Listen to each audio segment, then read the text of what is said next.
Audio Jungle.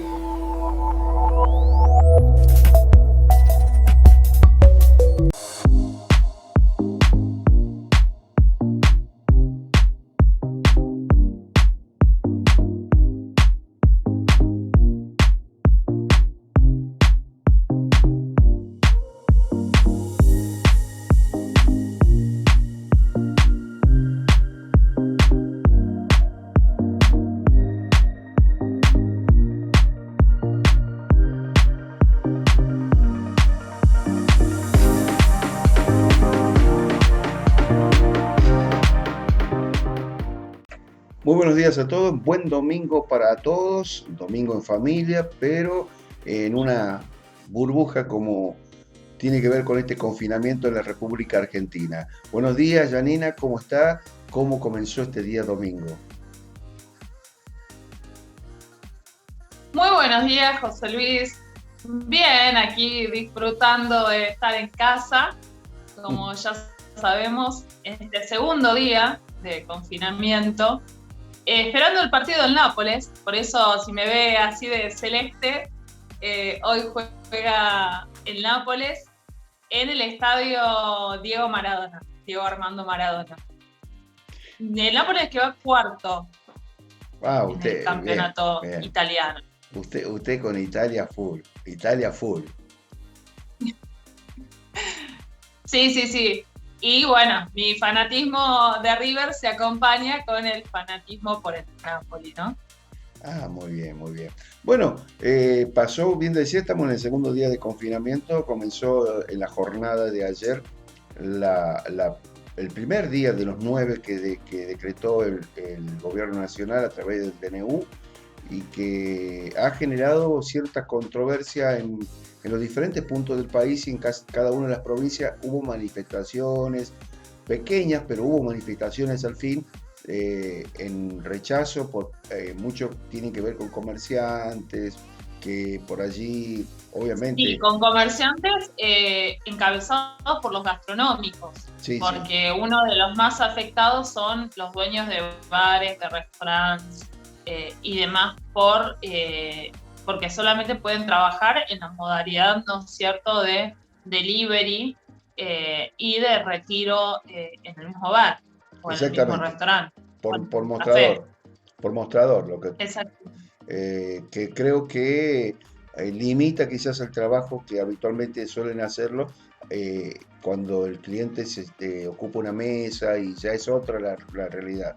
Lamentablemente, bueno, es la más afectada, ni hablar el turismo, porque el turismo es otra de las que viene muy afectada desde que comenzó esta pandemia y que por allí la ayuda no llega como tendría que llegar. Y ya vamos a hablar también en el programa del día de hoy sobre la ayuda económica que destina el gobierno, pero ahí quiero hacer un párrafo aparte. Después vamos a hablar de eso porque me preocupa que para mi punto de vista, ojo, reitero, es mi punto de vista, me parece que por allí el federalismo para algunas cosas y para otras no, porque por ejemplo las ayudas económicas en los meses pasados, el mes pasado fue todo para el AMBA, pero resulta que hubo provincias que se plegaron al DNU, pero no recibieron la ayuda económica y estuvieron en la misma situación que la gente del AMBA. Entonces, el interior, por allí, la ayuda económica, el aumento, todo eso no lo percibía o no podían percibir, y yo constaté, porque yo me entré a la página del ANSES y decía que, por ejemplo, era exclusivamente para la gente que residía en el AMBA. Entonces, y el resto del país, a las provincias que también estaban cumpliendo con el mismo DNU, y ahora me preocupa estas ayudas económicas que surgen porque escuchaba por allí al ministro, escuchaba que hablaba del AMBA y el resto del país. Si este DNU rige para todo el país, la ayuda económica también tendría que ser para todo el país. De esta ayuda. Bueno, hoy desde lo que es el área gastronómica, en una de las protestas que se llevó a cabo en el país, en este caso acá en Tucumán, en la Plaza Urquiza, donde hicieron una choripaneada debido a que la policía obligó, ¿no es cierto?, a cerrar los bares y los cafés que estaban y los restaurantes que estaban en ese momento abiertos, principalmente en la zona de Barrio Norte. Desde ese sector decían que si esto continúa, al menos 200 comercios van a cerrar producto de estas restricciones y producto de no poder estar funcionando, ¿no es cierto?, en el área con público, porque recordemos que anterior a esto ya estaban tanto restaurantes como bares como cafés funcionando con un porcentaje de clientes Claro. mucho menor que el habitual, debido a que tenían que, ¿no es cierto?, respetar la distancia, no podían estar llenos por esa razón. Exactamente, exactamente. Por eso digo de que es muy importante lo que vaya a surgir con la nueva ayuda económica que van a estar cobrando los primeros días del mes de junio. O sea, estamos hablando que cuando termine esta primera etapa del confinamiento, que es el día 30, van a estar recibiéndolo ya en sus cuentas corrientes, en sus cajas de ahorro, ya lo van a poder recibir. Pero hay que ver si esto llega a todo el país o simplemente se vuelve a limitar en el AMBA. Eso hay que averiguar bien, hay que hacer una investigación en estos próximos días acerca de eso, porque yo creo que esto afecta a todo el país, no tan solo al AMBA, ¿sí? Está afectando a todo el país y hay familias, hay personas que no están trabajando y que se ven muy afectados y, y obviamente, si vamos, y me quedo con la palabra de algunos de los manifestantes, y no con esto estoy a favor de una parte ni de la otra, ¿sí? Yo soy un defensor de que lamentablemente estamos en una etapa crítica donde debemos sacrificar muchas cosas, eh, debemos cuidarnos, debemos permanecer, quizás evitar un poco la circulación, porque eso es lo que nos va a hacer de que nos podamos cuidar. Pero me quedo con la palabra de una persona, de uno de los tantos manifestantes, cuando hacía hoy un recorrido por cada una de las provincias, y decía de que ¿a qué le llamamos esenciales? Todo trabajo es esencial, decía esta persona, todo trabajo es esencial en el momento en el que tenemos que trabajar para poder llevar un plato de comida a la casa. Entonces pasa a ser esencial. Entonces, es una cosa para analizarlo, para pensarlo, ¿sí? Por eso digo de que la ayuda es una situación compleja, José Luis, y además de eso, en esta oportunidad todas las provincias se adhirieron al decreto, ¿no es cierto?, sí, nacional. Recordemos que en la oportunidad anterior hubo varias provincias, caso de Tucumán fue una de ellas, que no se adhirieron a las medidas tomadas por el presidente. En este caso, sí, todo el país está cumpliendo con las restricciones hasta el día 30 de mayo. exactamente. Y por ejemplo, en el caso de una de las provincias vecinas de acá de San Luis, me refiero a Mendoza, que estaba en duda, y Mendoza no sé si no está siendo más estricto de lo normal, de que el resto del país. O sea, a las 6 de la tarde no puede circular nadie en Mendoza. No puede circular nadie. Entonces, son medidas que se han tomado desde el gobierno y creo que tomamos conciencia porque se ha mesetado demasiado alto con los números en los últimos días, que estamos en un promedio de casi 35.000 casos por día.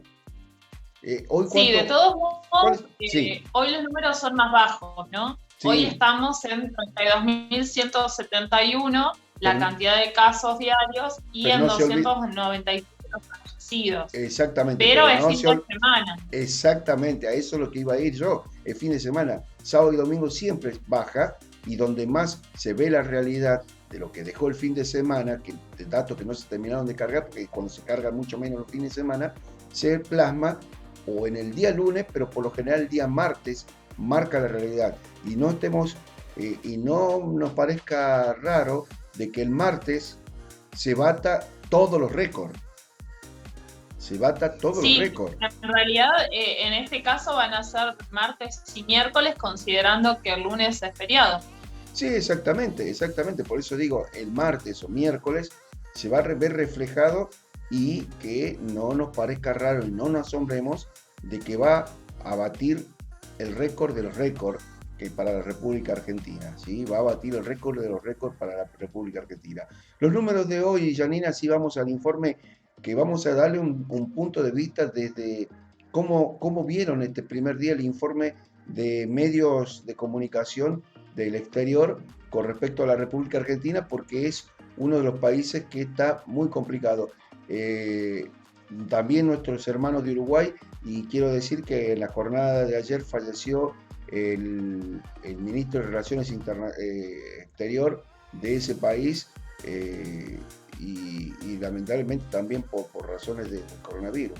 Pero supuestamente lo que dan a conocer que fue por un paro cardiorrespiratorio, como una muerte súbita, pero hay que ver si están analizando si no fue caso de COVID. Pero ya vamos a hablar de eso a modo de comentario de lo que pasó con nuestros hermanos de Uruguay. Después vamos a estar con salud también, porque mucha gente nos estuvo viendo el día sábado a la mañana, gente de diferentes países de Latinoamérica, de Chile, de Bolivia, de la República Argentina, en diferentes puntos de nuestro país. Así que el agradecimiento para todos ellos, ya lo vamos a estar nombrando a cada uno de ellos sobre el final del programa del día de hoy. Así que, pero vamos, Janina, a los números para darle pie al informe que lo que dejó el primer día de confinamiento de estos 9 días que ha decretado el DNU del Gobierno Nacional de nuestro país.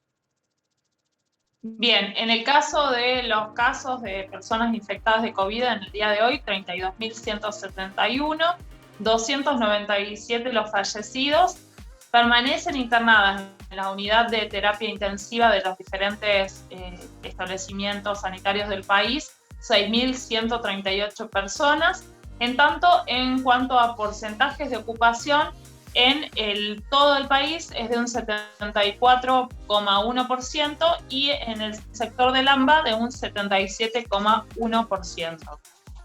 Esos son los números que dejó el día de hoy. Consideremos que hoy es domingo, el día de ayer, perdón, sábado, consideremos que hoy también es domingo y va a suceder exactamente lo mismo, puede que sean bajos. Lunes es feriado, martes o miércoles vamos a ver cuáles son los números reales, ¿no es cierto? Y qué es lo que queda de estos primeros días de confinamiento. ¿Qué es lo que dejó el primer día de confinamiento? Lo vemos en este informe que lo emite una agencia de noticias del exterior, una agencia de noticias española que da a conocer cómo se vio a la República Argentina en este primer día de confinamiento. Primeras horas del primer confinamiento estricto del año 2021 en Argentina.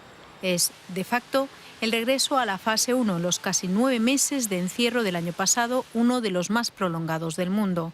El pico de contagios, en torno a 35.000 casos diarios durante 3 días consecutivos, y una elevada cifra de muertos que llegó a superar los 700 en una sola jornada, forzó la medida gubernamental. Un intento de desahogar el sistema sanitario al borde del colapso, con una ocupación del 90% en las unidades de cuidados intensivos. Desde el sector sanitario se apoyan estas restricciones. La situación es muy difícil porque el colapso y la saturación en cada hospital se nota. Pertenezco a la interhospitalaria, que es una red de enfermería de todos los hospitales de ciudad, y la situación se repite en cada uno de estos. La saturación, el colapso y la adaptación de servicios para área COVID. Está muy difícil y sí, necesitamos que estas restricciones se cumplan, que se controlen para poder alivianar el sistema de salud y a los profesionales sobre todo. Buenos Aires y las áreas metropolitanas de Argentina con alto índice de contagio tienen desde hoy restringido el tráfico y los accesos a la capital. Prohibidos están también eventos sociales, deportivos o recreativos hasta finales de mes. Los trabajadores esenciales están exentos. Las escuelas suspenden por ahora de nuevo las clases presenciales. Solo en la primera fase ya cerraron definitivamente un 17% de comercios de toda la Argentina, unos 93.000, lo que supuso un impacto económico para muchas familias. Los negocios que lograron sobrevivir pueden acabar recibiendo el golpe definitivo. Los comerciantes aseguran que no se debe obviar la parte emocional del encierro. Diariamente bajaron muchísimo las ventas y digamos los gastos de mantener el local no paran, continúan. Eso por nuestra parte, digamos, comercial.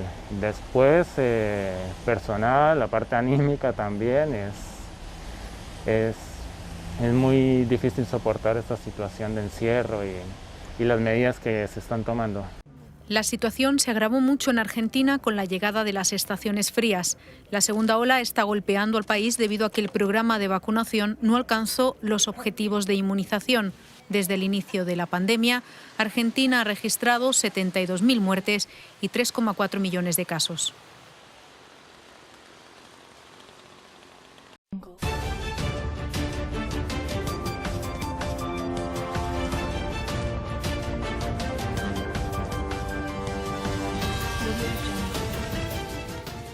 Después de ver la realidad de lo que pasó en el primer día de confinamiento, donde además hubo protesta por un lado, pero un alto acatamiento a las disposiciones de esta nueva normativa que va a regir hasta el día 30, también llega el momento de esperanza, porque llegaron y llegarán vacunas en las próximas horas, Janina.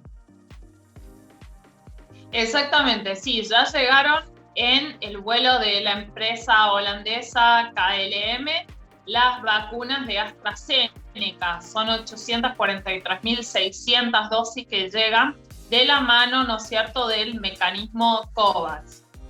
Y por otra parte, partió hace unas horas... Janina, cabe destacar que este programa o este sistema de COVAX tiene que ver con que la idea es que le llegue vacunas a todos los países del mundo, hasta aquel inclusive que no tiene recursos económicos para adquirir cierta cantidad de vacunas. Entonces es un fondo internacional que destina una cierta cantidad de vacuna a los países más necesitados o los que más están padeciendo la pandemia, y lo van regulando de así. Por eso van a llegar de AstraZeneca, que recordemos que Argentina no recibió de AstraZeneca todavía, más allá de que fue con la primera vacuna con la que hizo acuerdo. Recuerda que se produce acá en la Argentina y que se envasan en México. Por eso en las próximas horas la ministra de Salud va a estar viajando a México para terminar de cerrar, porque ya hay un acuerdo con el presidente mexicano para que llegue una importante partida para la República Argentina de AstraZeneca, ¿sí? La vacuna de Oxford. Entonces, es la partida esta que va a recibir COVAX, no viene por el acuerdo que Argentina haya hecho con Oxford, ¿sí? Sino que viene por el programa o este fondo de COVAX que destina cierta cantidad de vacunas, y vienen varias vacunas, y en esta partida vienen todas la que tiene que ver con AstraZeneca. Pero, bien estabas por decir, partió ya otro vuelo, ya para rumbo a Rusia, ¿es así? Exactamente, sí. Esta madrugada partió el vuelo AR1060 de nuestra aerolínea de bandera, Aerolíneas Argentinas, rumbo a Moscú, Rusia, para traer nuevas dosis de la vacuna rusa Sputnik V. La información se dio a conocer a través del líder de Aerolíneas Argentinas, de Pablo Seriani, quien la publicó en Twitter. Recordemos que ya son 16, este es el vuelo número 16, que parte rumbo a Rusia para traer dosis de la vacuna. De estos 15 que ya llegaron a la Argentina, llegaron 7.033.290 dosis de Sputnik V. Va a estar llegando, este vuelo va a estar regresando a nuestro país el día lunes, alrededor de las 16:30, va a estar, ¿no es cierto?, arribando al Aeropuerto Internacional de Ezeiza en Buenos Aires. Si te parece, Luis, vamos a ver el informe. Parte un nuevo vuelo de Aerolíneas Argentinas rumbo a la ciudad de Moscú, a Rusia, para traer más dosis del Sputnik V. Lo confirmó hace muy pocas horas el presidente de Aerolíneas Argentinas. Partirá la aeronave este domingo a las 2 de la madrugada. El regreso al Aeropuerto Internacional de Ezeiza será a las 16:30 del lunes. Es una buena noticia que en el momento más difícil de esta pandemia sigan llegando vuelos porque se traducen en más personas protegidas. La salida para esta situación es seguir extremando cuidados y continuar con el plan de vacunación, expresó Pablo Seriani, es el presidente de Aerolíneas Argentinas. Recordemos que la empresa se lleva realizados 15 vuelos a la Federación Rusa, en los cuales fueron trasladadas un total de un poco más de 7 millones de dosis. Además, se realizaron 5 vuelos hacia Beijing, República Popular China, en los que arribaron al país 3.659.200 vacunas de Sinopharm. De esta manera, en 20 vuelos completados, Aerolíneas Argentinas aportó 10.692.490 dosis de vacunas contra el COVID-19 a la República Argentina.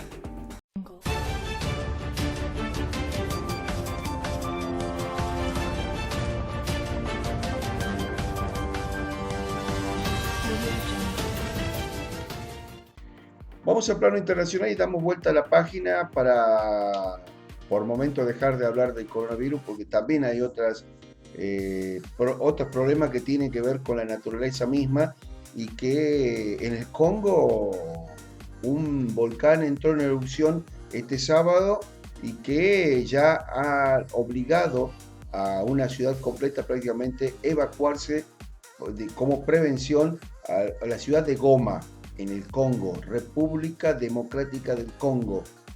Janina, este volcán volvió a entrar en erupción. Decimos volvió porque ya estuvo años atrás en erupción. Exactamente, José Luis. Este volcán, el Nyiragongo, estuvo en erupción hace 20 años. Producto de esa erupción hubo 200 muertos y más de 300.000 evacuados en esa oportunidad. Recordemos que en el día de ayer, a las 7 hora local, comenzó la erupción de este volcán. Se vio una cortina roja en el cielo, ¿no es cierto? Y empezó a verse la actividad. En principio no evacuaron la ciudad de Goma, que está ubicada a 10 kilómetros, pero posteriormente vieron que el peligro era cada vez más, ¿no es cierto?, más grande. Por consiguiente decidieron evacuar a los habitantes de esa ciudad. La lava se filtró, se fue para el lado de ruta, llegó cerca de un aeropuerto, y la actividad de este volcán, que es considerado uno de los más peligrosos del mundo, continúa. Vamos a ver qué es lo que pasa en las próximas horas con respecto a las ciudades que están ubicadas un poco más lejanas a este volcán. Pero sin duda es un tema que por estas horas, ¿no es cierto?, se está monitoreando, se está considerando mucho en ese sector, porque la amenaza es inminente y vamos a tener que esperar a cómo evoluciona, ¿no es cierto?, esta situación, para ver qué medidas se van tomando en pos de la realidad hora tras hora. Si te parece, José Luis, vamos a ver el informe que refleja todo lo que sucedió en este país africano. El volcán Nyiragongo de la República Democrática del Congo entró en erupción el sábado. Según un documento interno de la misión de la ONU al que tuvo acceso la France Press, un helicóptero del destacamento militar llevó a cabo un vuelo de reconocimiento encima de la zona y confirmó las actividades de erupción. El río de lava se dirige hacia Ruanda, por lo que la ciudad de Goma y sus alrededores están a salvo. Los habitantes de la ciudad, algunos claramente en pánico, se dirigían hacia sus casas precipitadamente.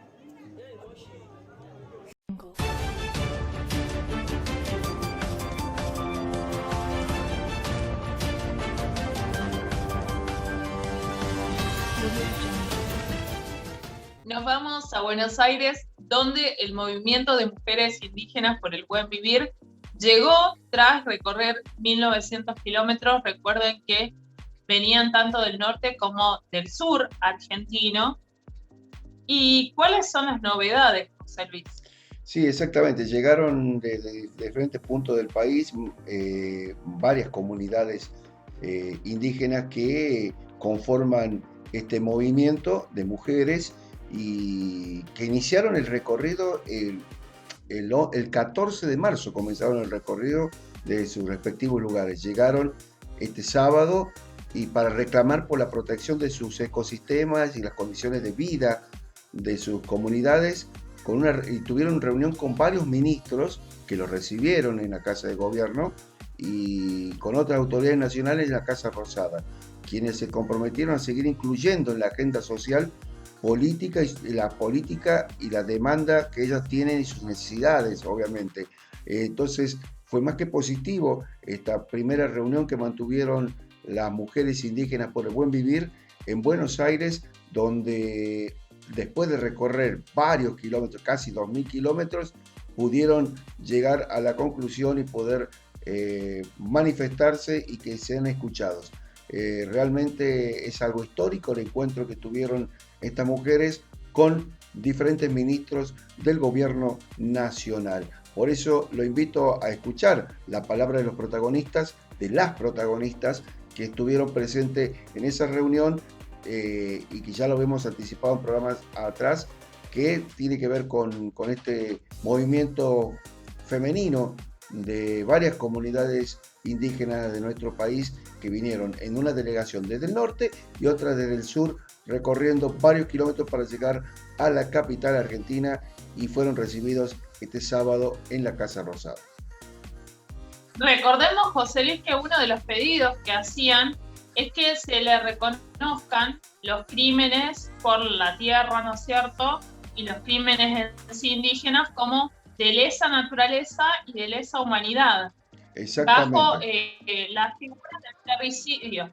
Exactamente, la figura sería la palabra el terricidio y que ello tiene que ver con los abusos que tuvieron con el propio ecosistema y también abusos con sus propias personas, ¿sí?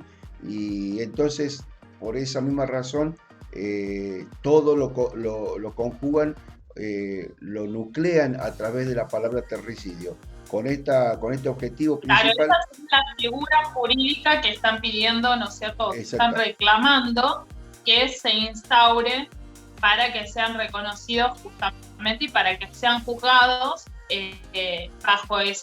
bajo esa nominación.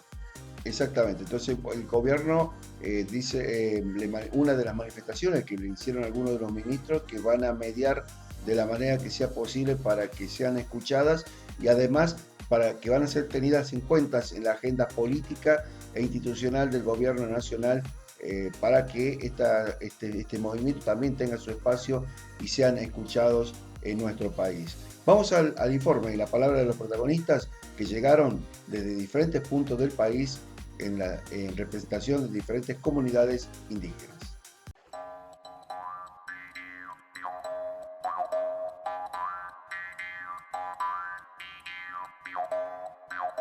Estamos siendo recibidas por la ministra de Género, ministra de Justicia, ministra de Seguridad y otros funcionarios, a quienes les solicitamos hace pocos días una reunión para poder plantear en la agenda las urgencias que tenemos en los territorios. Creemos que estamos frente a una emergencia humanitaria en los territorios que están severamente afectados por el terricidio. Venimos para poder trabajar en conjunto en las mesas de diálogo que ellos tienen para políticas de pueblos originarios. Nosotros queremos formar parte de esas cosas que sean las políticas, tanto políticas como todos los accesos que hay en justicia para nosotras mujeres originarias. Entonces traemos nuestra agenda al gobierno para ver cómo podemos convertirla en una agenda de Estado, que no sea una agenda coyuntural, sino una agenda de Estado que se comprometa a escuchar nuestras propuestas y a caminar en un programa de soluciones con participación de nosotras.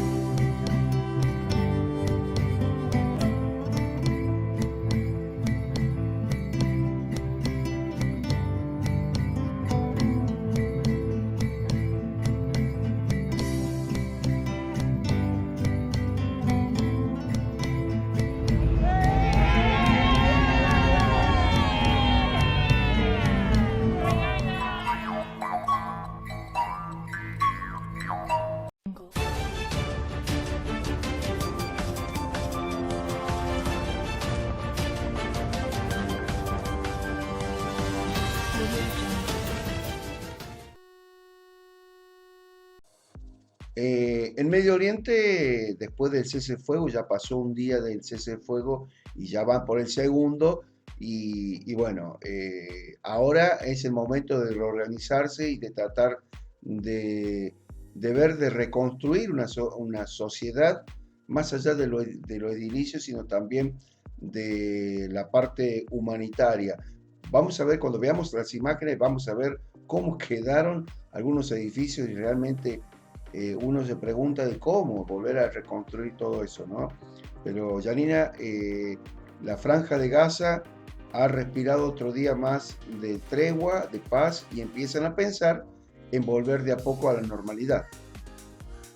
Exactamente, sí, tras 11 días de conflicto, ya llevamos 2 días manteniendo este cese el fuego que firmaron entre Israel y Palestina, entre los grupos Hamas, Yihad y los demás grupos armados y el gobierno de Israel.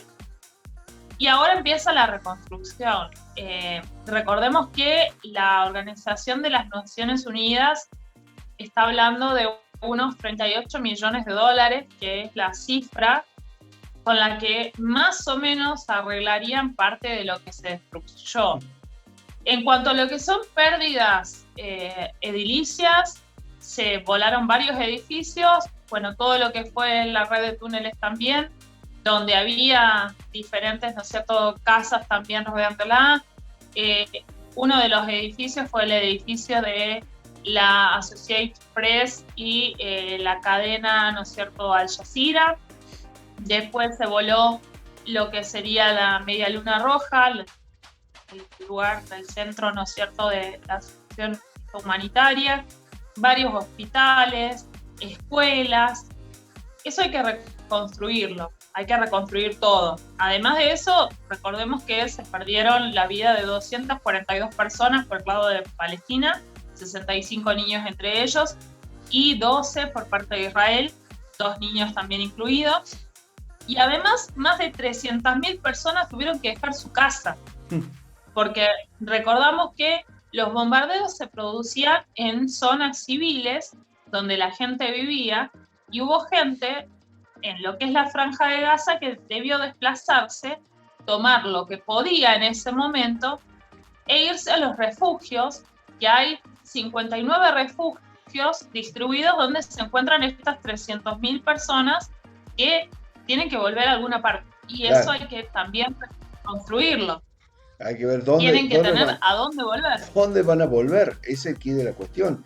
Porque si bien se empieza a reconstruir, recordemos de que estos refugios comunitarios que mencionan la cantidad suficiente no es, por lo tanto hay gente que en su propia casa tienen los propios refugios porque ya están acostumbrados a esto, entonces hacen su refugio, su búnker en su propia casa como medida de seguridad, así como cuando uno se va a países, por ejemplo el caso de Chile, que casi todas las casas son bajo sistema antisísmico. Bueno, en este caso, en estos países de Medio Oriente no tienen antisísmicos, sino directamente tienen un búnker donde habitualmente comienzan los bombardeos y ya saben que se tienen que ubicar en esos lugares, se tienen que replegar a esos pequeños lugares para poder de una manera u otra estar a salvo o medianamente a salvo de los ataques que puedan recibir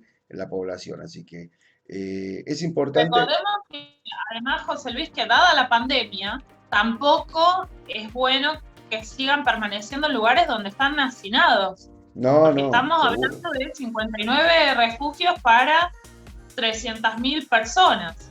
Claro, exactamente. ¿Le parece si vamos al informe y vemos cómo se vivió el segundo día de paz, de tranquilidad, y que comienzan a soñar quizás la población con volver de a poco a la normalidad en esa franja de Gaza que fue el epicentro de varios ataques israelíes? Vamos al informe entonces, José Luis. Con pescadores retomando sus actividades y festejos en las calles con tiendas abiertas, Gaza intentaba el sábado retomar la normalidad, tras el conflicto entre Israel y la Franja que se extendió durante 11 días. En los territorios palestinos, los equipos de rescate siguen buscando entre los escombros. Tras sacar el viernes a una decena de supervivientes de los túneles subterráneos que bombardeó Israel, las hostilidades entre el movimiento islamista Hamas, que controla el enclave palestino, e Israel, dejaron más de 200 muertos en la franja, según autoridades de Gaza, y 12 en territorio israelí. Mientras los habitantes del enclave palestino evalúan las pérdidas materiales. والله اليوم احنا اول يوم جينا بعد الحرب انتهت نفقد محلاتنا كلها لقيناها. Hoy es el primer día que venimos desde que terminó la guerra para inspeccionar nuestras tiendas. Las encontramos todas con mucha destrucción. Nada está bien. Además, perdimos la temporada del fin del Ramadán que estábamos esperando. Desafortunadamente, perdimos la temporada festiva. Perdimos bienes. Nuestras tiendas están destruidas. Todo se ha ido. Incluso las tiendas cerca de donde vivimos están dañadas. Pero gracias a Dios seguimos vivos. بس احنا نحمد الله ان احنا عايشين لحتى الان. 2 delegaciones egipcias llegaron a Israel y a los territorios palestinos para supervisar el cumplimiento del alto al fuego, que no fijó una fecha límite para el fin de los combates y sigue siendo frágil. Varios convoyes de ayuda humanitaria de emergencia entraron en Gaza el viernes y el gobierno egipcio anunció que había recibido una llamada de autoridades de Israel para discutir las medidas necesarias para facilitar la reconstrucción en el territorio palestino. Por su parte, el presidente de Estados Unidos, Joe Biden, dijo el viernes que quiere proporcionar una ayuda financiera importante, junto con la comunidad internacional, para reconstruir Gaza, pero advirtió que sin dar oportunidad a que Hamas pueda reconstruir su sistema de armamento, Estados Unidos considera al movimiento como terrorista.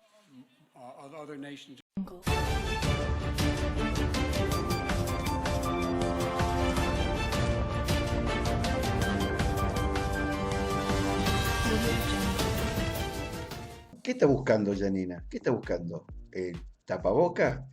¿El cubreboca? ¿La mascarilla? No voy a ser la gran Bolsonaro yo. Pero ya Bolsonaro no era la primera vez.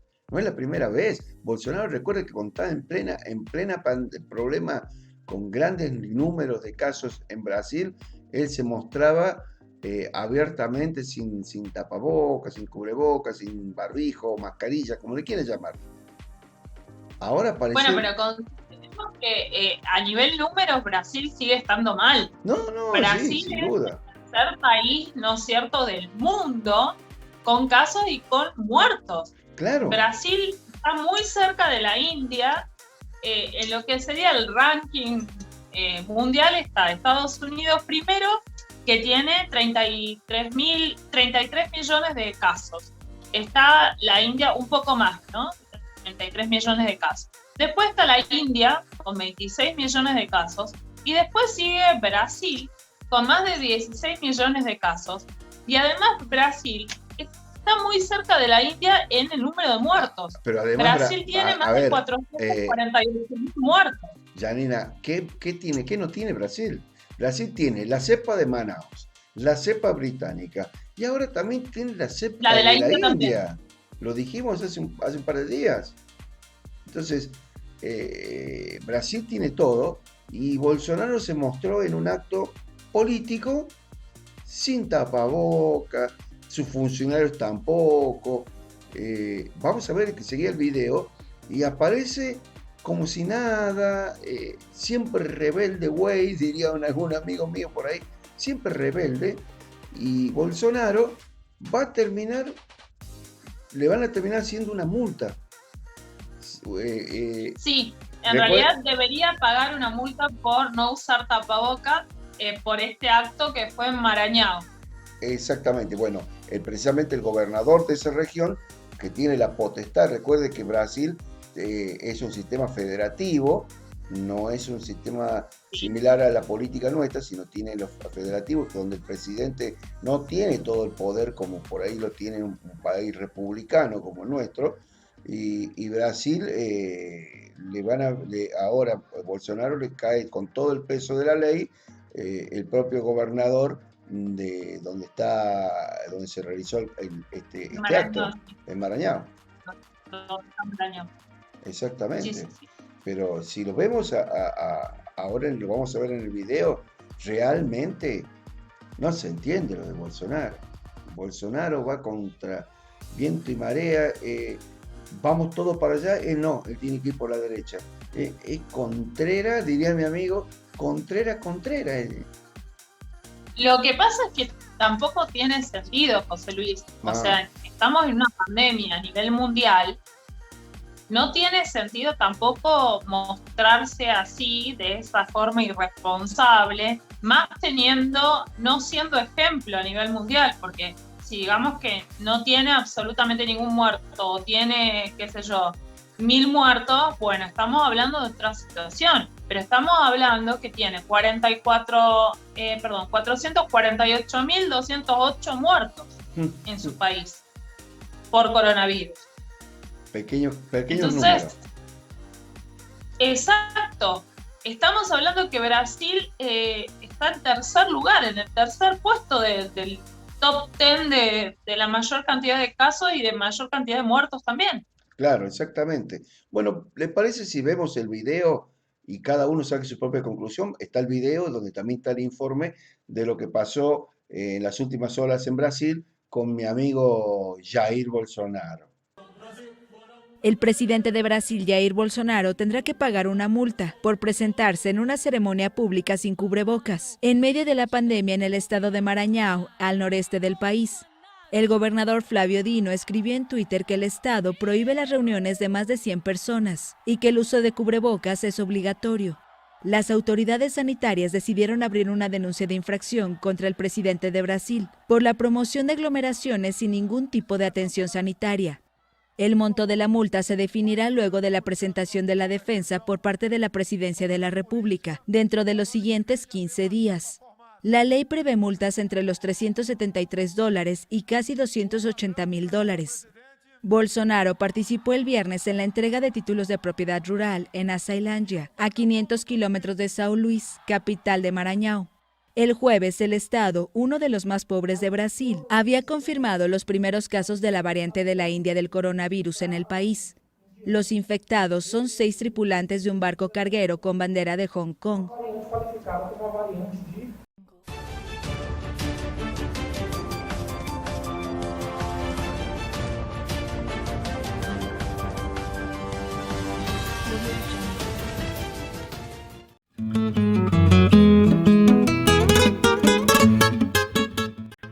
Todo lo que buscas, encontralo en un solo lugar. Minimercado Elquinense. Tenemos variedad de carnes, vinos, cervezas, fiambres para la picada, mercadería en general y también riquísimos helados. Barrio 640 Viviendas, Manzana 3324, Casa 12, en la ciudad de Villa Mercedes, provincia de San Luis. Seguinos a través de nuestras redes sociales, Instagram y Facebook, @elquinense.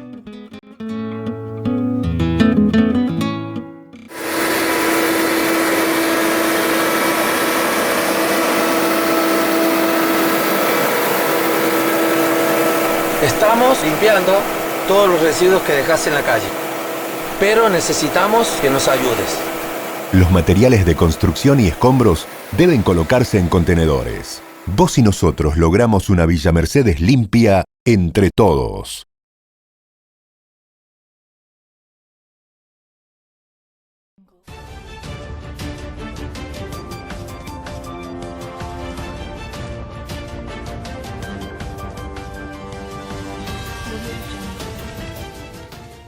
José Luis, y nos vamos al Vaticano, donde tenemos novedades porque va a haber una nueva beatificación, en este caso de una latinoamericana, de una peruana más precisamente. Exactamente, va a haber casos de beatificación en las próximas horas, pero hace unas horas atrás se dejó de entrever a través de un comunicado oficial del Vaticano, se dio a conocer de que el Papa Francisco va a beatificar a una latinoamericana. Todavía no se precisó la fecha en la que va a ser. Se cumplieron 100 años del natalicio de una religiosa peruana. El año pasado se cumplieron 100 años y que es muy contemporáneo, ¿sí? Es una persona muy contemporánea. Recordemos que eso está pasando en el Vaticano, que hace poco fue beatificado un joven que aún su cuerpo permanece incorrupto y que es muy contemporáneo, un joven común y corriente que también fue beatificado. Recordemos que la beatificación es el paso previo a la canonización, o sea, antes de llegar a ser santo hay varias etapas, ¿sí? Que tiene que ser la de siervo de Dios, después beato y después llega el momento de la canonización. Esto tiene que ver varios estudios de varios años que realiza el Vaticano, de casos de la vida de la persona, analizan las vidas, el entorno de las personas, y después también si existe o no existe un milagro, se decreta un milagro que le permita ser beatificado, si existe un otro milagro y se hacen todos los estudios pertinentes, y si realmente se considera que es un milagro, podría venir la canonización. En el caso de... Sí, en este caso le indicamos a la gente que se trata de María Agustina Rivas López, que algunos la conocían también como Aguchita, que trabajaba con las tribus amazónicas, que enseñaba a los jóvenes de una tribu amazónica, y que falleció el 27 de septiembre de 1990. Claro, por eso es decir, digo, que la muerte, tal como vos decías, es reciente. Claro, por eso digo, es muy contemporáneo, y fue en el año 90 y fue por la guerrilla muy conocida, la guerrilla maoísta, que es el Sendero Luminoso, que afecta a esa parte de Latinoamérica, y que este sábado el Vaticano informó de que va a ser beatificada por el Papa Francisco. Todavía no se dio a conocer la fecha de la beatificación, del acto religioso de la beatificación, pero sí, va a ser beatificada Aguchita, como es la más conocida en todo Perú por todas sus obras, y por esa misma razón lo invito, le invito a usted, Janina, le invito a la comunidad, más allá de los reyes. Yo siempre digo, hay una cosa que yo lo digo, y se lo manifiesto cuando uno da clase como docente, todo, que más allá de lo religioso, veamos, admiremos y tomemos como ejemplo de vida de personas, más allá de cuál sea la religión a la que profesamos cada uno, pero siempre, yo por ejemplo, valorar el trabajo hecho por Mahatma Gandhi, y que no era católico, pero sus obras, sus actos, su lucha, ¿sí? La de Luther King, por ejemplo, la lucha, ese tipo de cosas, rescatar lo positivo de esas personas. Bueno, lo mismo digo que lo invito a conocer un poco lo que fue la vida de Aguchita en síntesis, para que conozcamos quién es Aguchita y quién sería una nueva beata dentro de la Grey Católica en Latinoamérica. Antonia Luzmila Rivas López nació el 13 de junio de 1920 en la provincia de Parinacochas, Ayacucho, Perú. Sus padres, Damaso Rivas y Modesta López. Como hija primogénita, Antonia Luzmila debía ayudar en los quehaceres del hogar, del trabajo, en la chacra o cuidado de los animales, de lo cual disfrutaba mucho. El contacto con la naturaleza enriqueció y fortaleció su espíritu de amar la creación. Desde muy pequeña conoció a Dios en la calidez del hogar, donde su madre jugó un rol importante y decisivo para su vocación. Del mismo modo, la cercanía y participación en la parroquia del lugar fue determinante para que decida ser religiosa. Es así que en 1942 ingresó a la congregación Nuestra Señora de la Caridad del Buen Pastor, y en octubre del mismo año inició su noviciado, adoptando el nombre de María Agustina. Es desde entonces que se le empezó a llamar cariñosamente Aguchita. Su incorporación definitiva a la congregación se dio en 1949, entregándose a la misión con amor y disponibilidad. Siempre tenía palabras de aliento y estímulo para las jóvenes. El cansancio no era para ella. Siempre acogedora, serena y de sonrisa fácil. En los años 1970 a 1975, fue enviada a la comunidad de las Hermanas Contemplativas del Buen Pastor en Salamanca, apoyando en el servicio de la enfermería. Allí compartió experiencias y animadas conversaciones con las hermanas, quienes la recuerdan como una excelente y abnegada enfermera con un gran corazón.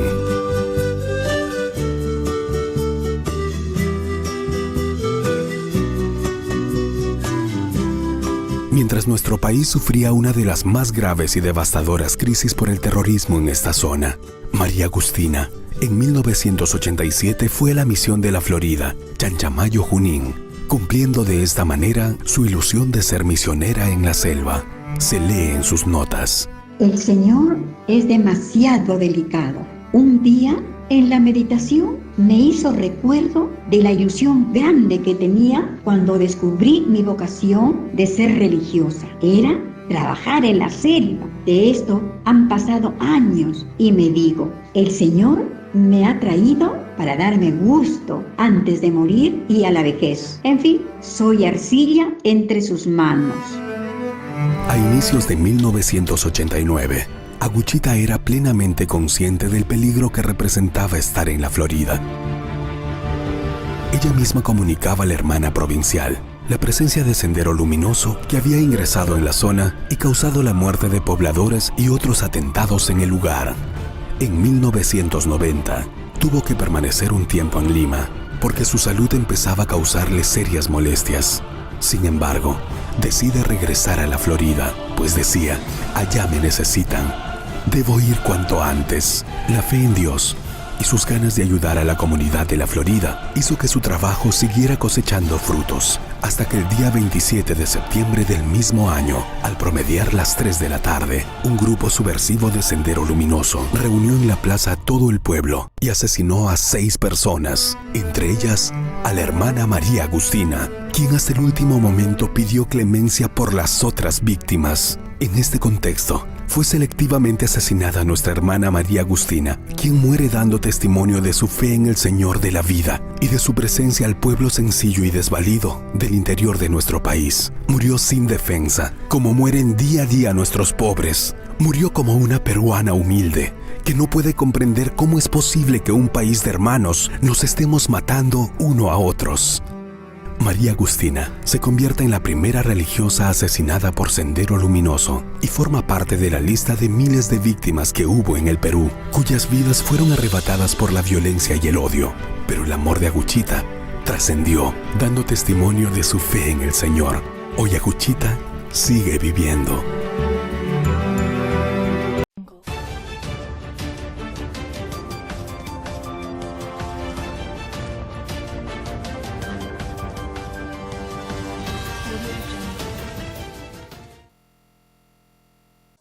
Es momento de ver en la República Argentina un lugar que usted conoce. La voy a invitar a que usted me comente porque usted conoce ese lugar.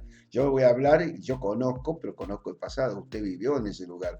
Vamos a ir cerca de la zona de San Martín de los Andes, por ahí, por la zona. ¿Le suena a usted eso, no?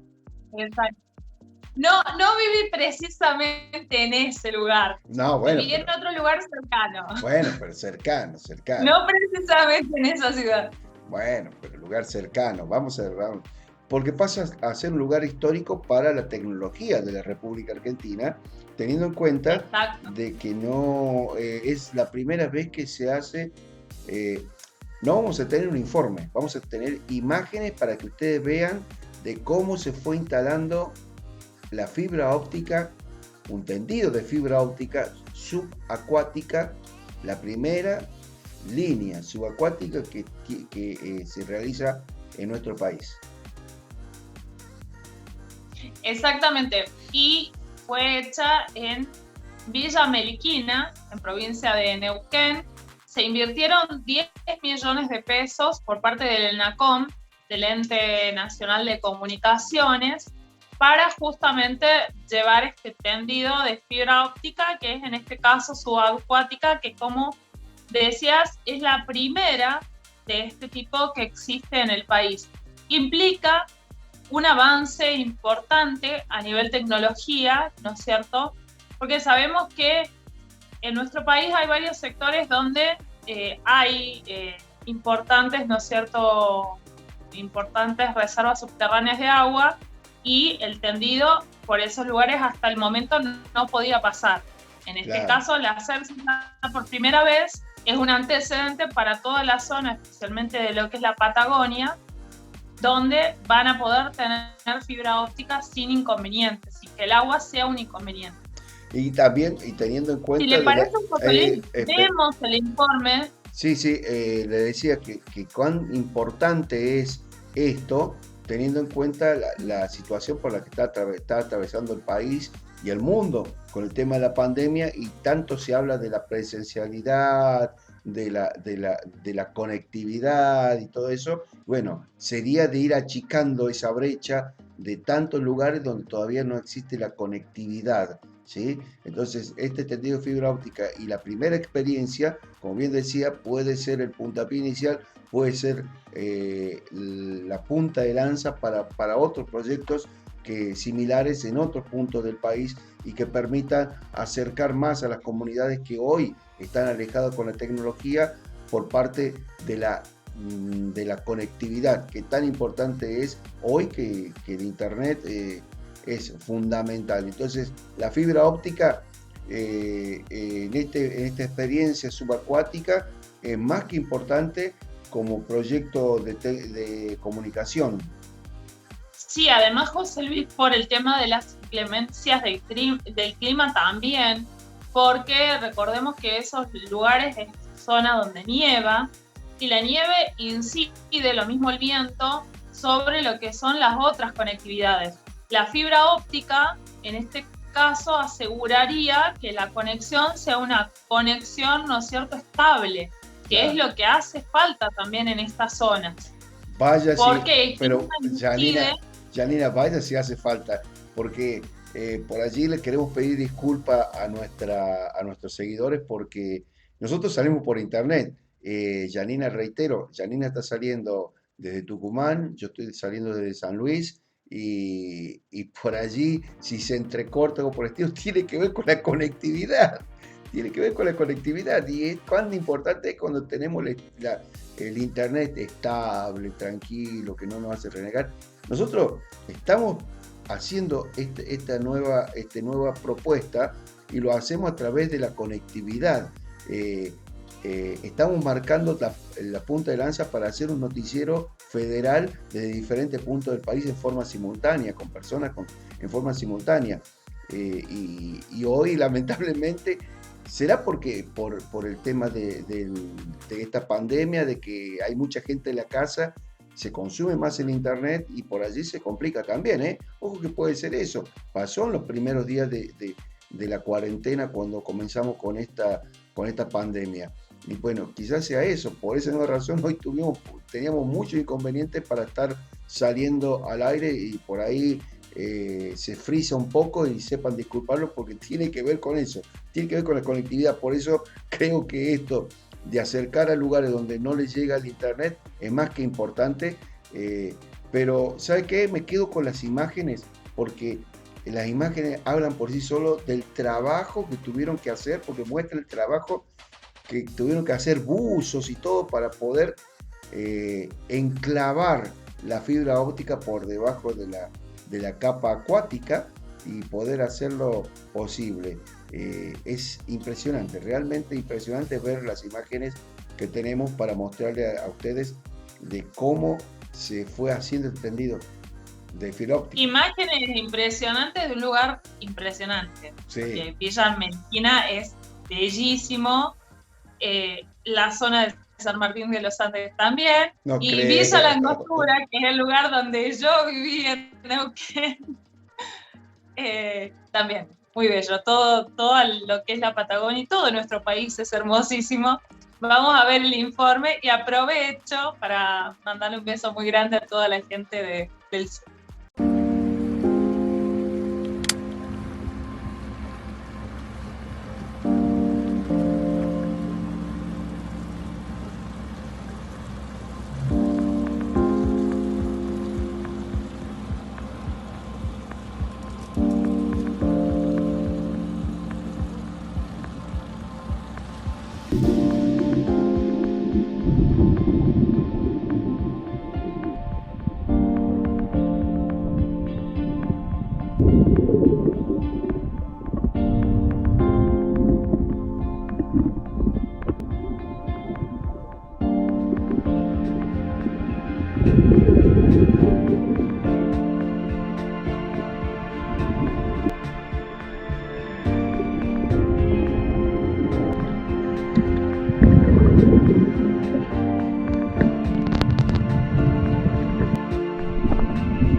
Nos vamos a Italia porque se sigue disputando el Giro de Italia, la etapa número 14 hoy, desde Cittadella hasta el Monte Socolán. 205 kilómetros.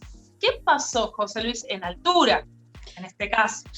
Yo, sinceramente, cuando vi hoy el remate final, antes de comentarle esto, yo estaba haciendo zapping, porque estaba viendo entre la clasificación de la Fórmula 1, que estaba en ese momento clasificando, terminaba la primera carrera de las dos que se disputa y de la primera fecha que arrancó el campeonato recién del Superbike de motociclismo, todo era el mismo horario, ¿eh?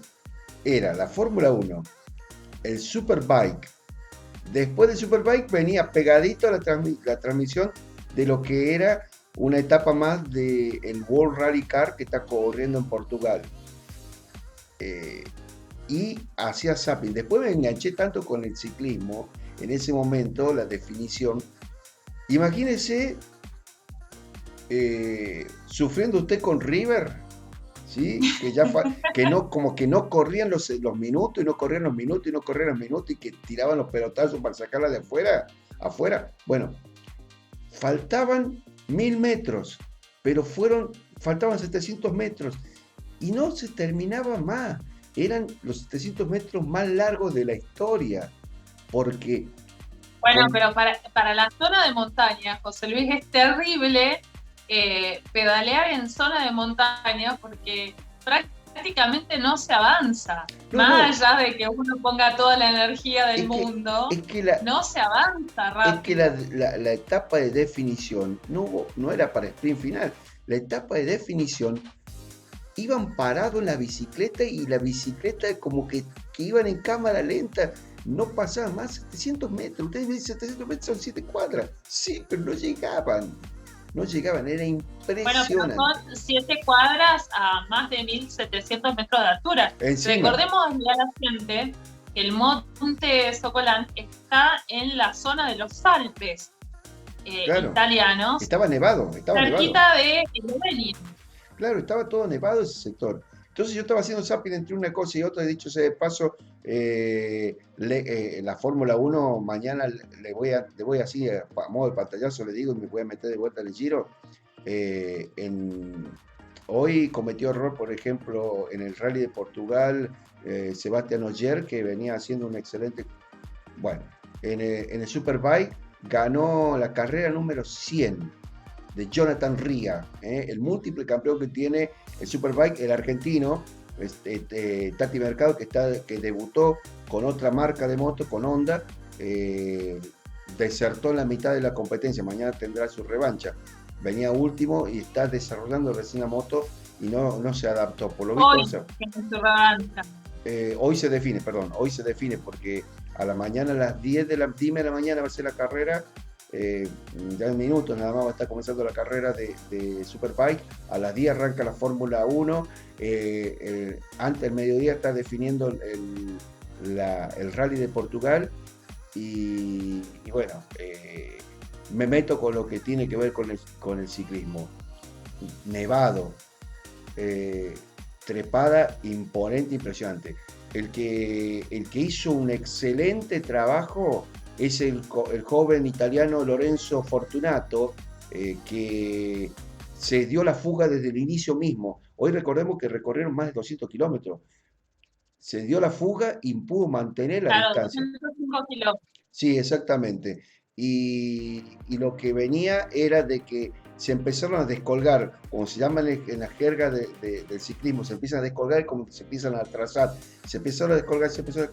Y el único que venía con un trabajo allí, y un mano a mano, una definición, un duelo de titanes, una definición de titanes, era entre los dos protagonistas que tiene el liderazgo de la general. Acá Edgar Bernal no le interesaba si Lorenzo ganaba la etapa de hoy, no. A él le interesaba de terminar delante de todos sus rivales para ampliar la diferencia, ¿sí? Y lo logró. El joven maravilla, el colombiano, lo logró. ¿Qué es lo que hizo? Lorenzo Fortunato se quedó con la etapa, pero Edgar Bernal, en el final con Simon Yates, que es el que está peleando mano a mano por la general, el colombiano se quedó con la definición porque faltando 500 metros, Simon Yates se descolgó. Y entonces el colombiano terminó cuarto en la etapa, pero terminó delante de todo. Y hoy por hoy la diferencia, y eso es mucho para el ciclismo, la diferencia le estiró y le lleva al segundo en la general de 1 minuto 33. Creo que la etapa de hoy puede marcar el triunfo para el hombre que hoy tiene la malla rosa y que ya se vistió de amarillo con el Tour de Francia, puede terminar siendo de rosa también y puede quedarse con el Giro de Italia. Una etapa clave para la definición de lo que se viene el resto de las competencias, y Edgar Bernal hizo el mejor trabajo pensando en la general, terminó cuarto y terminó delante de todos sus rivales, y eso le permitió estirar las diferencias. Pero ¿qué le voy a hablar yo del Giro de Italia, de lo que significó la definición, que realmente parecía que no llegaban más, y iban cruzándose así, de orilla a orilla, haciendo zigzag para poder trepar, porque si se iban derecho, se paraban en los pedales y no avanzaban.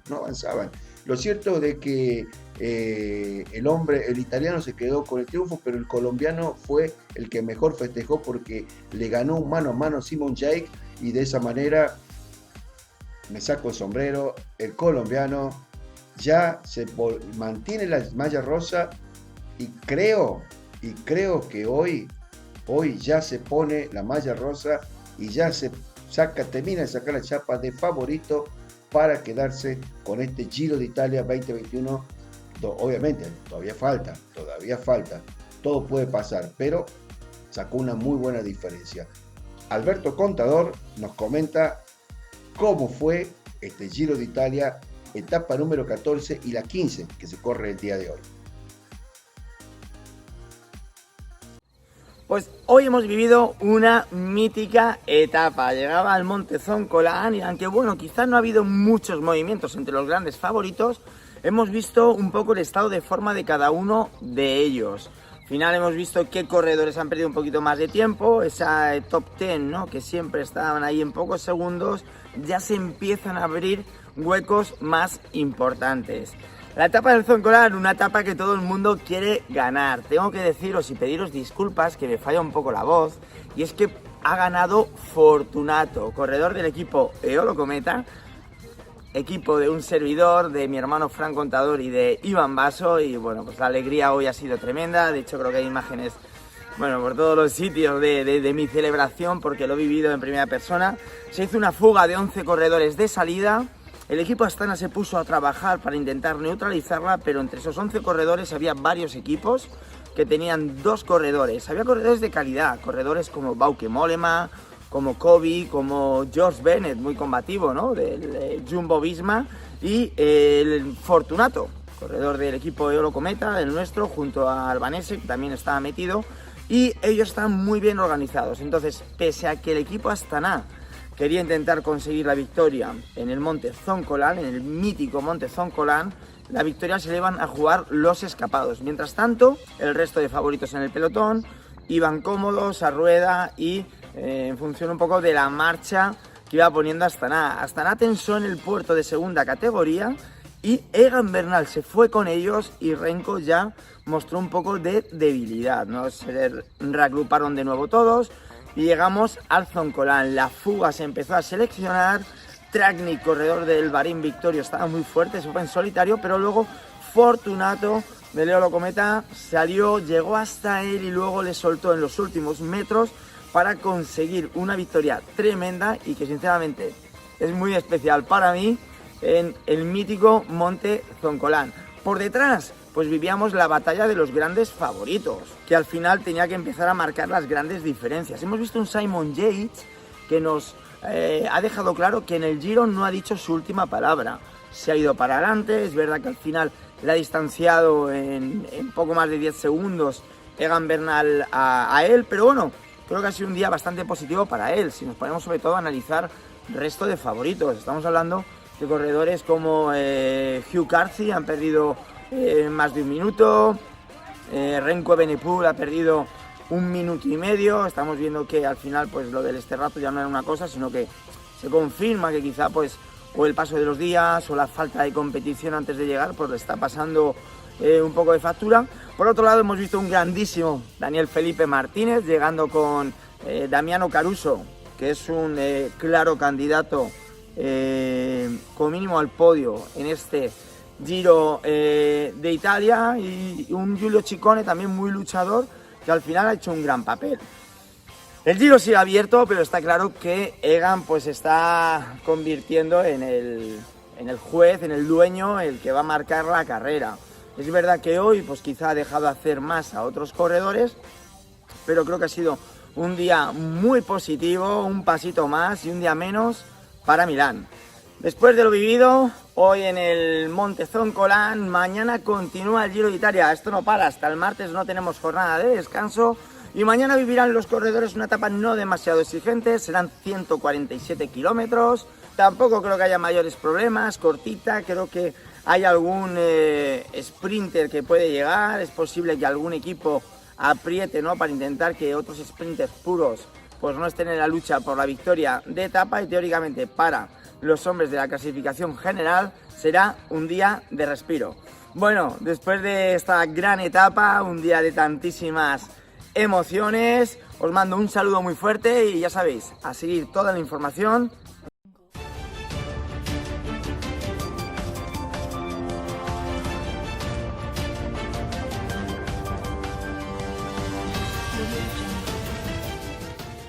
Bueno, a ver, señora, usted que nos está escuchando, nos está viendo, todo, siempre los chinos llaman la atención.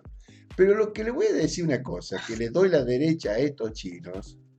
¿Por qué? Porque Estados Unidos, cuando faltaba un año, decían, el año que viene vamos a estar llegando a Marte, que ya vamos a llegar a Marte. Llegaron a Marte y resulta de que no le andaba el robotito, no le andaba. Y tuvieron que suspender y sacaban con bombo y platillo que decían, hoy vamos a operar con el robot. Llegó ese día, hicieron la transmisión en vivo y todo, y el robot no funcionaba. Suspendieron la operación una semana después. Y ya después ya decían, vamos a ver si hoy lo hacemos funcionar. La cuestión es que los chinos le largaron un cohetito que andaba dando vuelta, ¿sí?, que andaba fuera de órbita, y los estadounidenses miraban cómo pasaba el cohetito, así lo hicieron ver el avión, cómo pasaba el cohetito, y en silencio los chinos llegaron a Marte, llegaron con un rover, un explorador, un robot explorador, y exploraron, sacaron la foto sin hacer tantos alardes, y hoy nos enteramos ya de que los chinos, la China, ¿no? La China de los gauchos, ¿no?, que dice la China se quedó en el rancho. No, estamos hablando de China como país. China se convirtió en el segundo país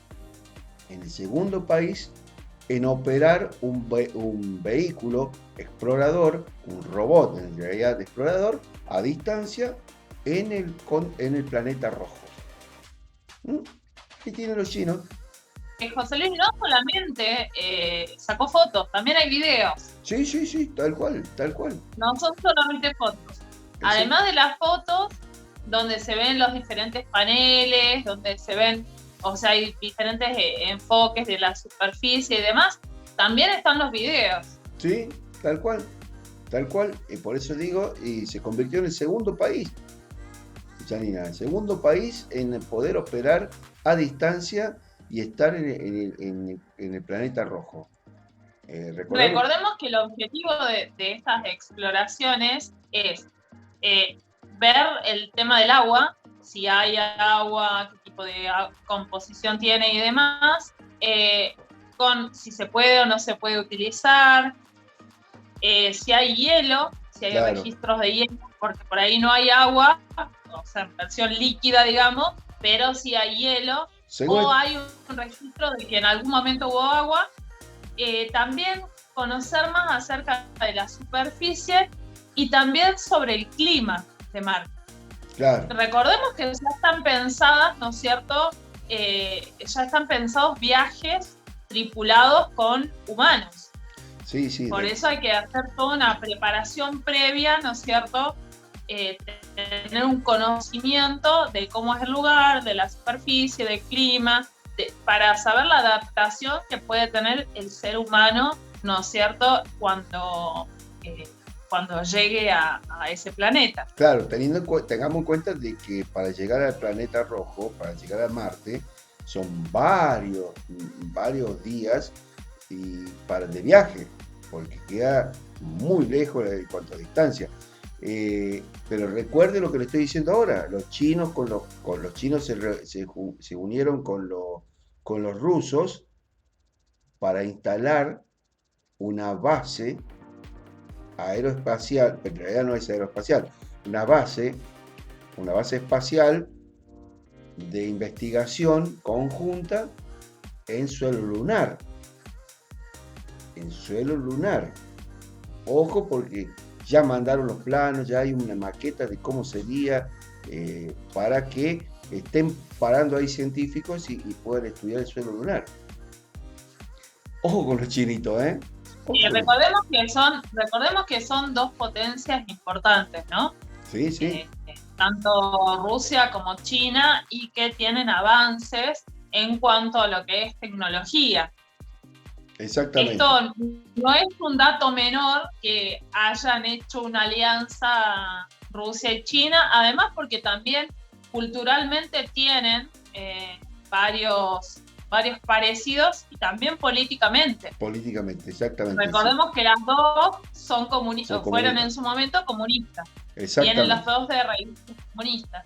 Con respecto al robotito, sí, le cuento un detalle. ¿Sabe cómo se llama? No, dígame, cuente. El nombre, obviamente, que los chinos le pusieron nombre.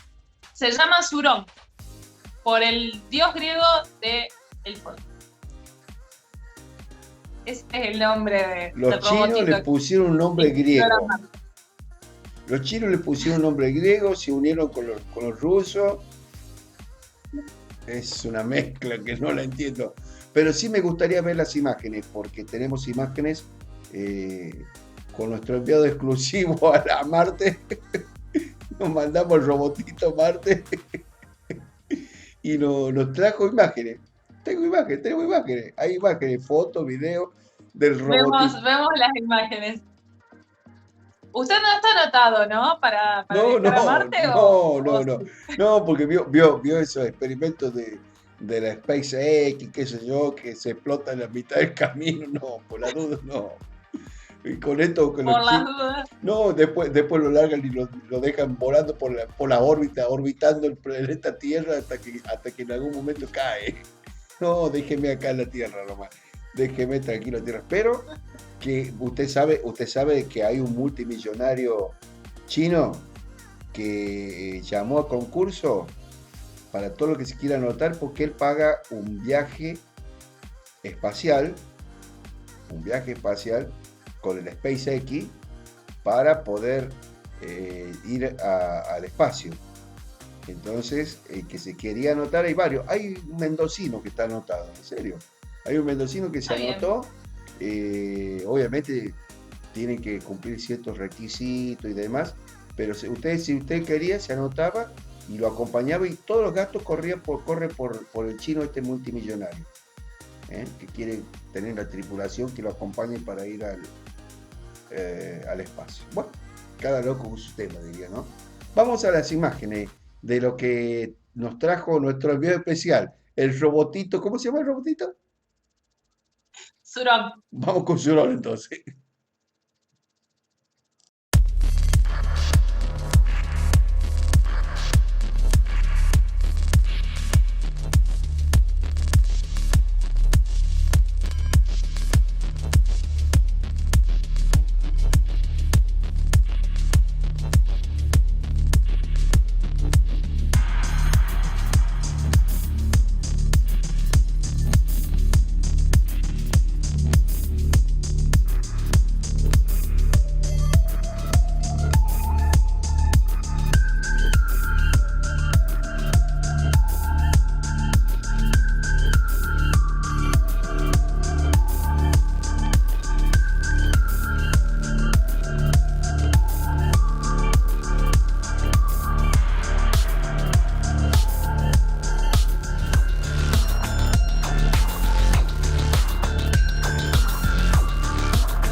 AIZ Extreme.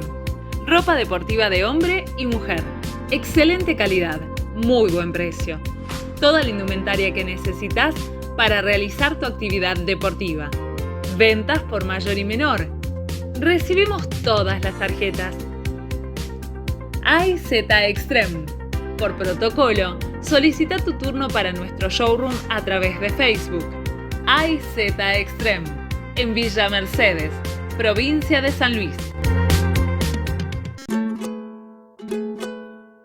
Voy a abrir la puerta, que entre la alegría.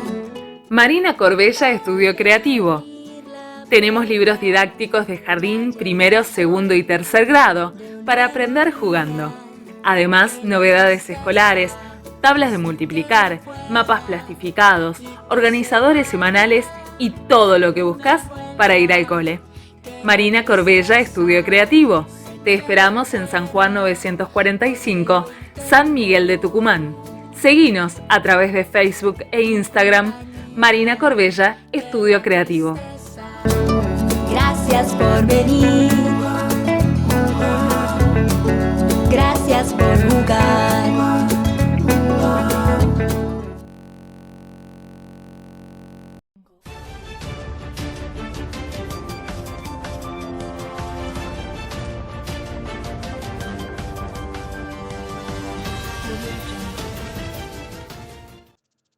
El Gobierno Nacional incorporó el Plan de Recuperación Productiva que va a beneficiar a 1.400.000 trabajadores, José Luis. Exactamente, y acá viene la controversia que hablamos al inicio del programa del día de hoy, porque el Repro, que se denomina ahora Repro 2, amplía un poco el margen, pero digo un poco, no dice todo. Y voy a leer lo que decía el informe. Dice que el Gobierno Nacional incorporó el programa de recuperación productiva Repro 2, nuevos sectores a las denominadas actividades críticas, lo que permitirá asistir, como bien decía Janina, a 1.400.000 trabajadores de comercio de rubros esenciales, no esenciales y centros de compra del área metropolitana. ¿Escuchó? Del área metropolitana. Y a la vez amplió la cobertura. Amplió, no quiere decir que va para todo el país. Y también amplió el monto para trabajadores independientes, monotributistas y autónomos. Del tema, va a hablar el subsecretario de Articulación Territorial. A lo que yo voy lo siguiente. El monotributista puede acceder, pero le toman que no haya tenido, siempre le ponen un pero, ¿sí? Dicen, no, pero este está más fácil, más accesible. Pero le toman de acuerdo a los ingresos que tuvo en el 2019, para que en base a eso le van a pagar, que no supere un determinado monto de facturación mensual del 2019. A ver, y la persona que justamente emprendió su trabajo en medio de la pandemia no va a ser beneficiario. ¿No? Eso era justamente lo que le iba a preguntar. ¿Qué pasaba con las personas que abrieron los comercios en la pandemia? En 2020. Claro, que arriesgaron en plena pandemia. Bueno, no le va a poder cubrir, porque no tiene antecedentes en el 2019, previo a la pandemia. Y segundo, está destinado para la gente del área metropolitana. ¿Y el resto del país no va para todas las provincias? Ya hubo unas partidas de ayuda económica en el mes de marzo y parte de abril que le correspondió únicamente al área metropolitana. ¿Y el resto del país? Las provincias que se plegaron al DNU del gobierno nacional, no le correspondió nada. Ahora este repro, que antes estaba en alrededor de 19.000 pesos, era el monto, va a cobrar 22.000 pesos. Pero seguimos únicamente con el área metropolitana. Si todo el país se ha unido en este DNU, son todos los que están ¿Por qué se están manifestando en todas las provincias? Y porque todo está cerrado. Todos decidieron acompañar al gobierno nacional, pero resulta que el gobierno nacional detiene únicamente para el área metropolitana. Nos olvidamos del federalismo. Son cosas que se debería replantear y rever desde el punto de vista de la distribución equitativa, porque la realidad es igual para todos en el país, ¿eh? Todos están pasando por este problema. Todos están pasando. Bueno, otro tema que planteaban hoy los comerciantes que hacían protesta en algunos lugares del país era los impuestos. ¿Sí? Que pedían que se les haga una reducción de los impuestos o que se los exima por un determinado periodo hasta que puedan volver a retomar las actividades del modo más normal posible. Aunque sabemos que no se va a retomar inmediatamente, ¿no es cierto?, todo lo que es la actividad comercial como antes de la pandemia, sino que seguramente se van a conservar algunas restricciones. Ellos pedían que por lo menos le hagan o una reducción o una exhibición de pagar impuestos durante un periodo que les permita a ellos generar recursos. Exactamente, pero vuelvo a insistir, o sea, creo que están pidiendo lo correcto. Yo entiendo también la situación que es lo que está pasando en el país. No estoy a favor ni de una parte ni de la otra, reitero. Yo estoy tratando de poner en la mesa las cartas con las que se está jugando, si se puede llamar de esa manera. Porque tengamos en cuenta una cosa, hay unas cosas que es momento de que se replanteen, creo que están a tiempo de que se replanteen, porque por ejemplo, hay otras ayudas, por ejemplo se sacó el IFE, y el IFE se reemplazó con proyectos productivos para los jóvenes, a través del Ministerio del Trabajo de la Nación.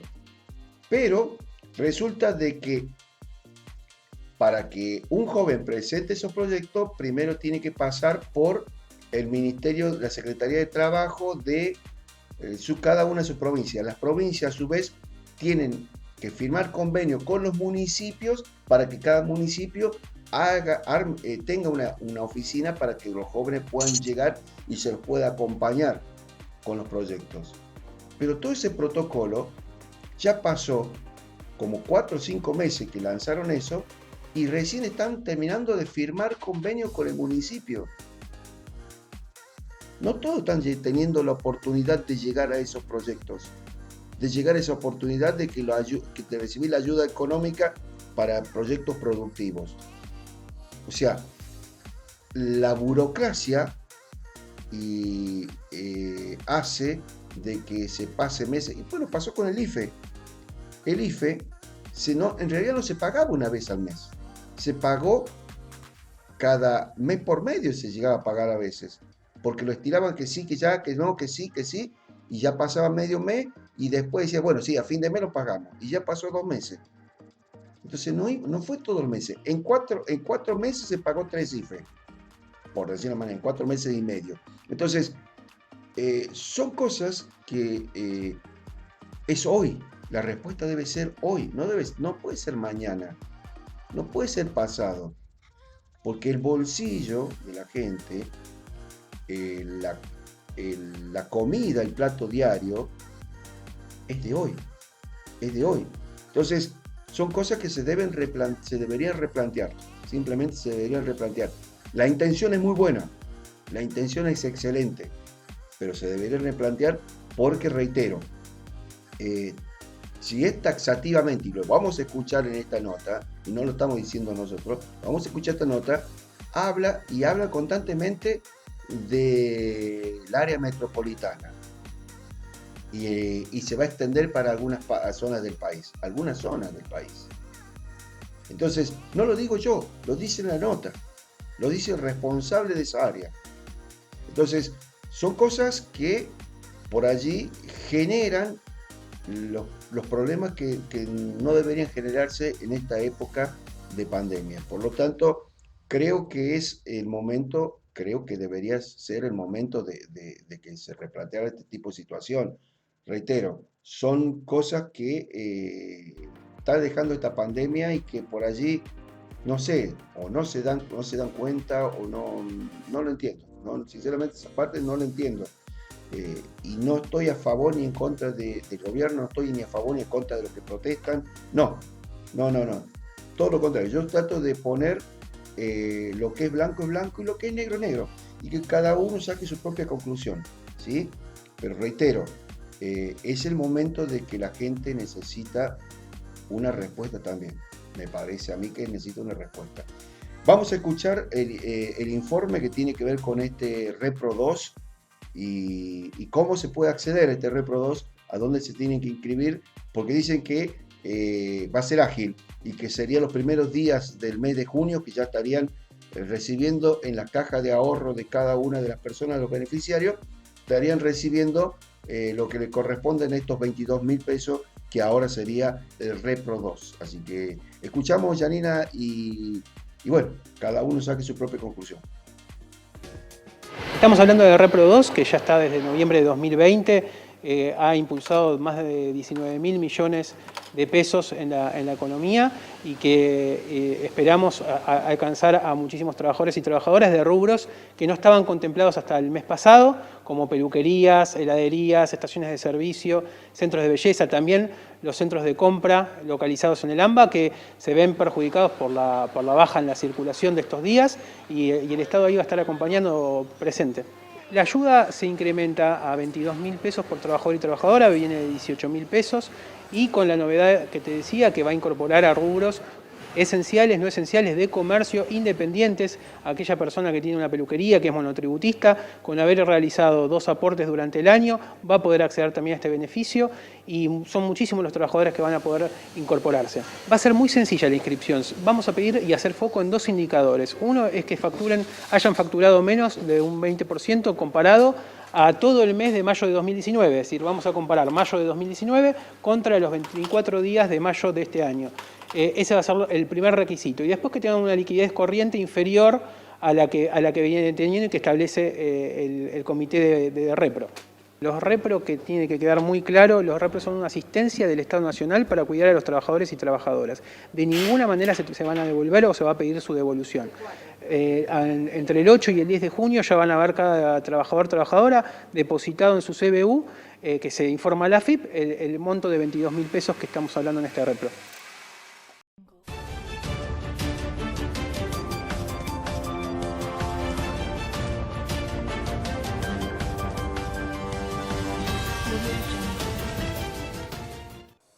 Bueno, vamos con la curiosidad del día.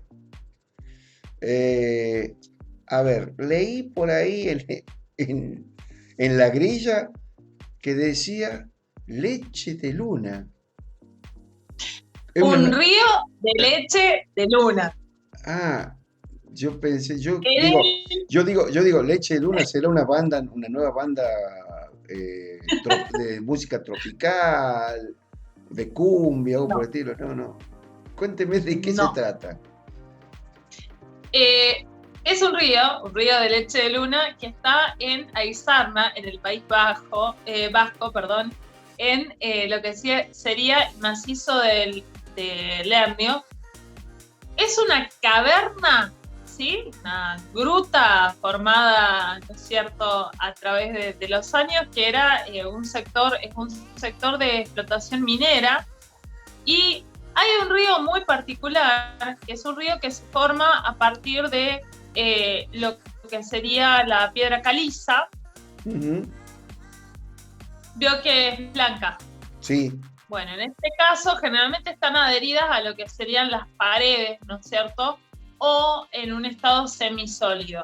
En este caso está en estado líquido y se forma un río que, si usted ve el video, va a ver que es como si realmente fuera de leche el río, porque es color blanco, corre lentamente, tiene más o menos entre 40 y 60 centímetros, ¿no es cierto?, de profundidad, y atraviesa una caverna, corre de manera subterránea a lo largo de unos 100 metros, más o menos, por esa caverna.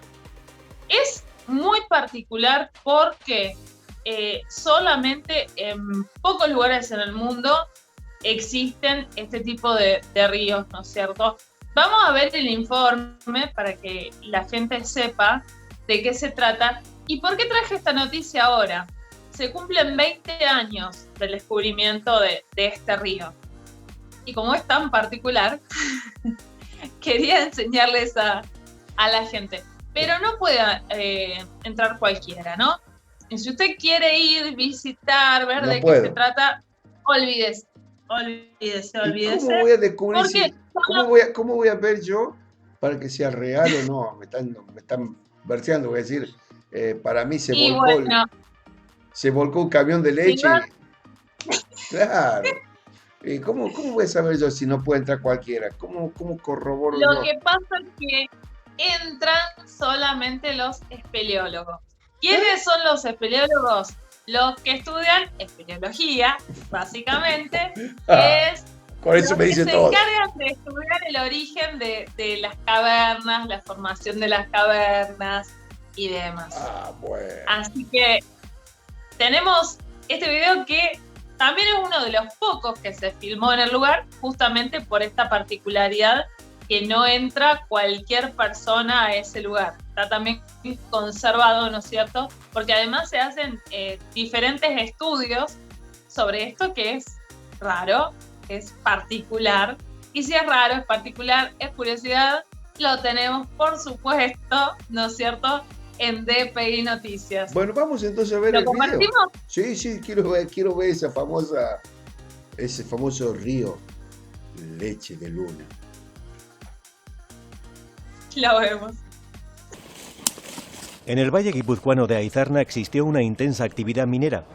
Nos disponemos a visitar una de aquellas minas en compañía de varios espeleólogos. Descendemos por la galería central y a unos 100 metros encontramos un extraño río. Es de un brillante color blanco que contrasta con la negra mina de carbón. Parece leche, yogur o nata. De ahí su nombre, Moon Milk, leche de luna. El Moon Milk es un material pastoso habitual en paredes y suelos de las cuevas, pero en esta cavidad se encuentra en estado líquido y en una cantidad nunca vista. Toda una rareza a nivel mundial. Bueno, Imanol, es uno de los pocos casos que hay en todo el mundo. Es un caso bastante curioso, sobre todo por la gran cantidad que existe y porque normalmente la leche de luna suele estar en un estado más denso, más espeso. Es la gibbsita quien produce este curioso fenómeno, hidróxido de aluminio de finísima cristalización, de ahí su estado líquido. El río de Moon Milk fluye lentamente unos 150 metros. Qué importante es preservar y conservar estos ecosistemas, ¿verdad, Imanol? Hombre, son ecosistemas muy particulares. Cualquier actuación que hagamos sobre este tipo de entornos en superficie al final trasciende, llega aquí y es contaminación que hace daño tanto a los animales que viven como a los acuíferos que utilizamos nosotros para beber. En las entrañas del macizo de Hernio, en el corazón de Guipúzcoa, se esconde toda una joya de la naturaleza. Parece de otro planeta. Cerrada al público por su peligrosidad, solo es posible acceder con autorización expresa.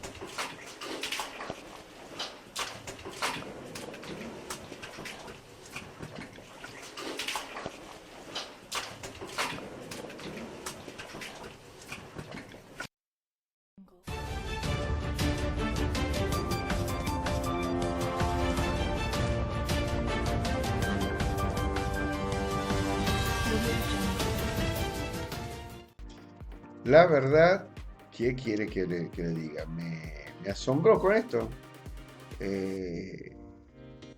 Es un río de leche de luna. La verdad, me sorprendió. Así es. Me sorprendió. Bueno, nos estamos yendo para regresar el lunes, este lunes que es feriado, que iba a ser feriado, que no iba a ser feriado. Finalmente lo es, así que vamos a agradecer, por ejemplo, a todos los que nos escribieron.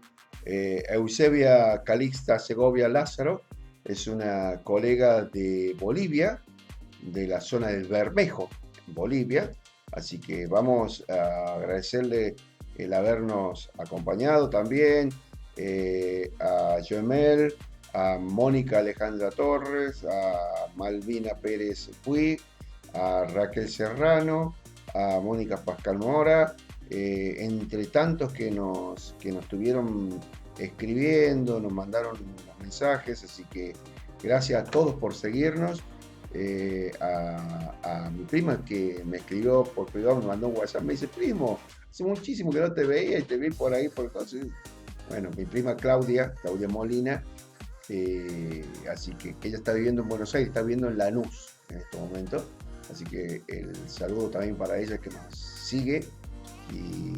Y bueno, son tantas las personas que realmente nos sorprendió, porque ayer comenzamos también a compartir a través de Tiempo de Poder, la página de Tiempo de Poder. Estamos por nuestras redes sociales del diario, propio del diario, y la página web del diario. Estamos por todas partes, y también estamos en la radio, Janina, en Pihue. Exactamente, sí, estamos en la página de FM 106.5 Enigma de Pihue. Estamos en la radio 106.5 FM Enigma. Estamos también, esto sería provincia de Buenos Aires. Estamos también en la página de Tiempo de Poder. Exactamente. En Facebook. Estamos en la página de Diario Prensa del Interior en Facebook. En YouTube nos busca también como Diario Prensa del Interior. Y en la página del diario www.diarioprensadelinterior.com. Además de eso, también tenemos Instagram y también tenemos Twitter. Exactamente, tenemos todo. Nos pueden escribir por cualquiera de las redes sociales. Nosotros les vamos a estar respondiendo, por supuesto. Encantados. Nos encanta que nos manden mensajes. Les agradecemos mucho el hecho de escribirnos, de compartirnos, ¿no es cierto?, sus pensamientos, de la buena energía que nos envían también. Y otra cosa, y también, si nos quieren mandar fotos a través de Instagram. Sí, perdón. Y también ustedes habrán visto de que desde que en el día de hoy estuvimos promocionando el grupo de Facebook que se llama Prensa al Interior con la Gente. Ahí súmese al grupo, el grupo es abierto, súmese y suba fotos cuando estén pasando algunas cosas que nosotros lo vamos a replicar acá si es que se genera una noticia también. Suba y usted puede ser corresponsal con su celular nada más y nos puede mandar ahí en Prensa del Interior con la Gente, se denomina el grupo, que lo van a ver ahora también debajo de la transmisión. Cuando usted despliegue para ver la transmisión, le va a aparecer la pantallita promocionando el grupo de Facebook, el grupo que es abierto, público y abierto, para que todos aquellos que quieran sumar para poder compartir la información que ustedes tengan, los reclamos, todo eso, nosotros obviamente lo vamos a chequear previamente y ahí en base a lo que chequeemos y si es real vamos a difundirlo también por acá. Súmese. Exactamente. Bueno, y como les decía, si nos quieren mandar fotos, nos quieren contar qué es lo que están haciendo a la mañana, mientras nos ven todas las mañanas, o bueno, lo que quieran decirnos, lo pueden hacer a través de las redes sociales, a través de Instagram, a través de Facebook, a través de Twitter, a través de la página del diario, para seguir en contacto. Nosotros los vamos a estar acompañando mañana, como todos los días, con todo el acontecer local, nacional, internacional, con el deporte y por supuesto con alguna curiosidad como acostumbramos todas los días. Uy, yo ya me quiero ir a dormir, José Luis, es la cuarentena. Dele. Termine porque quiero ir a ver la Fórmula 1 que ya arranca.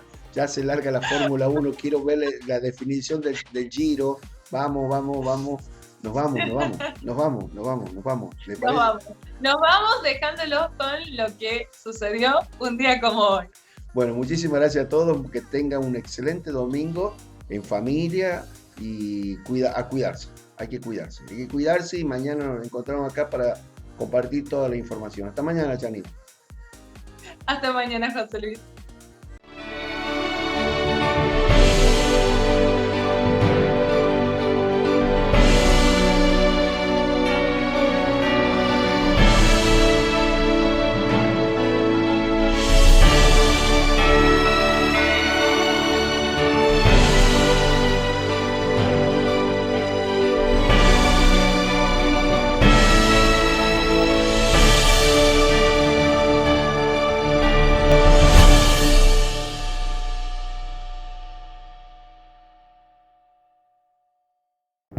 En 1979 se publica en Estados Unidos el álbum Dynasty, el noveno de la banda de rock estadounidense Kiss.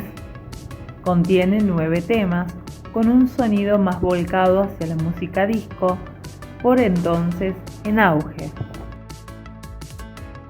En 1972 nace en la ciudad brasileña de San Pablo el piloto de automovilismo Rubens Barrichello, quien compitió en la Fórmula 1 entre 1993 y 2011, lapso en el que ocupó 68 podios en 322 carreras. En 1999, el Milan vuelve a ganar un Scudetto de la Liga Italiana con un equipo que contaba con jugadores argentinos, cosa que no ocurría desde hacía 10 años. Fue en la victoria de visitante por 2-1 ante el Perugia, con una plantilla en la que revistaban los argentinos Roberto Ayala y Andrés Guglielmin Pietro. El de 1999 fue el título número 16 del equipo milanés. En 1974 nace en el barrio porteño de Villa Crespo el conductor de radio, guionista y actor de stand-up Sebastián Wainwright, ganador de un premio Martín Fierro en 2004. La serie Casi Feliz, estrenada este año en Netflix, de la que es guionista y actor, ha sido la más vista en Argentina en esa plataforma de contenidos por streaming. En 1933 nace en el barrio londinense de Paddington la actriz y escritora Joan Collins, protagonista de la famosa serie de televisión Dynasty entre 1981 y 1989. Trabajó en más de 60 películas. En 1992 muere en la ciudad francesa de Nimes a la edad de 84 años el cantautor, guitarrista y poeta Atahualpa Yupanqui, considerado como el músico más importante del folclore argentino. Grabó más de 60 álbumes. En 1936 se inaugura el Obelisco, ícono de Buenos Aires, en el solar donde estaba emplazada la iglesia de San Nicolás de Bari, en el cruce de las avenidas 9 de Julio y Corrientes. Fue obra del arquitecto Alberto Prebisch, construido con motivo del 4º centenario de la llamada primera fundación de la ciudad por Pedro de Mendoza. Hoy es el Día Nacional del Cine. Se celebra en conmemoración del estreno en 1909 de la película La Revolución de Mayo, muda y en blanco y negro, una de las primeras películas de la industria cinematográfica argentina. En 1963, el Soviet Supremo de la Unión de Repúblicas Socialistas Soviéticas concede en Moscú al presidente cubano Fidel Castro el título de Héroe Nacional de la Unión Soviética. En 2008 se firma en Brasilia el Tratado Constitutivo de la Unión de Naciones Sudamericanas. En 2008 se firma en Brasilia el Tratado Constitutivo de la Unión de Naciones Suramericanas, UNASUR, formada por 12 países sudamericanos.